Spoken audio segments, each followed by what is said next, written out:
Životný cyklus paliva sa začína už v rafinérii, kde sa pohonné hmoty tvoria.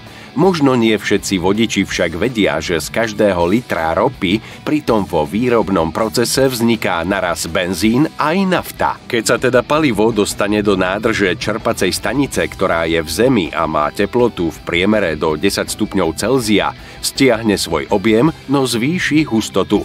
Aby sa tak čerpacie stanice nedostávali do straty, výdajné stojany aj na Dali-Oil obsahujú zaujímavú technológiu. Na čerpacích staniciach Dali-Oil sa pritom starajú nielen o bezpečnosť motorov, ale aj o zdravie vodičov a ekológiu. Je všeobecne známe, že už aj pri tankovaní sa palivo odparuje. Aby sa teda v takej miere nedostávalo do vonkajšieho prostredia, je v službách aj technológia rekuperácie. Vo výsledku tak prinášajú nielen kvalitnejšie palivá, ale zároveň aj lepšie služby pre motoristov.